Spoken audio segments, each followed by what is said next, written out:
Hello बंधुरा good morning আমি আজ তোমাদের পাস্তা বানাবো। গুড মর্নিং সকলকে। আজকে ব্রেকফাস্টে আমি পাস্তা বানাবো। তোমরা কে কি ব্রেকফাস্টে বানিয়েছো বলো। খুব ভালো খেতে পাস্তা, আমার তো ফেভারিট। হ্যাঁ, আজকে আমি পাস্তা বানাবো ব্রেকফাস্টে। একটু বেশি করে বানিও, আমি একটু খাবো। কেন, দুদিন ধরে খাবে? দুদিন ধরে খাবো। আমি একটু পাস্তা বানাই। পাস্তা হালকা খাবো। সত্যি পাস্তা বানাতে ঝামেলা নেই, কিন্তু ভালো লাগে খেতে পাস্তাটা। আগে একটু বয়েল করে নিই। ঠিক আছে, বন্ধ করে দাও। এরপর আজ আমি পাস্তা বানাচ্ছি। দেখো কিভাবে আমি পাস্তা বানাই। প্রথমে গরম জল করে নিয়েছি, করে তার মধ্যে বয়েল করার জন্য পাস্তাগুলো দিয়েছি।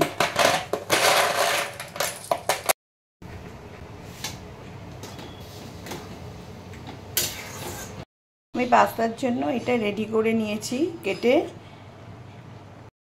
দেখো আমার পাস্তাগুলো বয়েল হয়ে গেছে।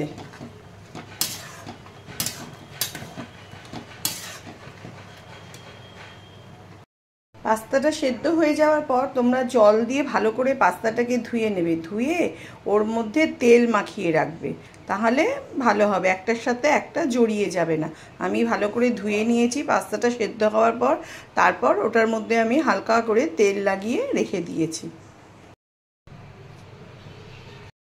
কাঁচা লঙ্কা দিতেও পারো, তোমরা নাও পারো। আমি এর মধ্যে পাস্তাটা দিয়ে দেব।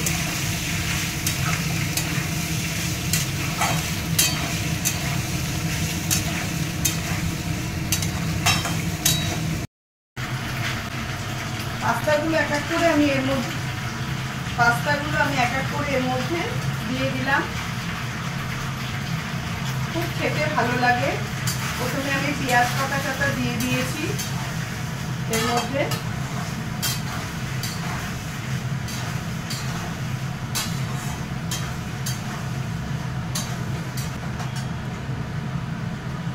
পেঁয়াজ পাতা দিয়েছি। এখন আমি এর মধ্যে আস্তে আস্তে রসুন পাতা তো দিয়েছো? হ্যাঁ, রসুন পাতা পেঁয়াজ পাতা সব দিয়েছি।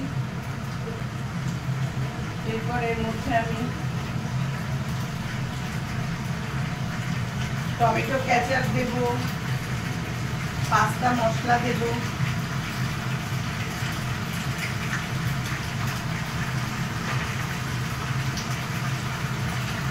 পাস্তা সস দিলাম। আমি এইভাবেই পাস্তাটা বানাই।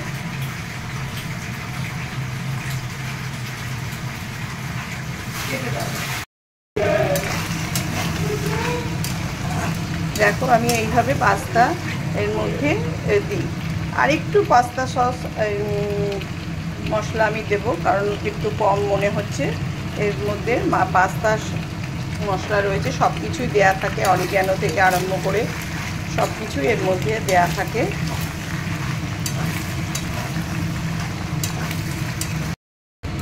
একটু চিলি ফ্লেক্স দিয়ে দিলাম এর মধ্যে।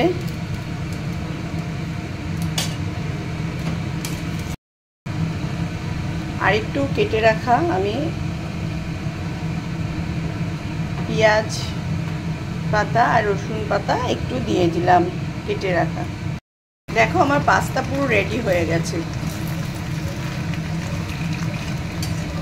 একদম রেডি আমার পাস্তা।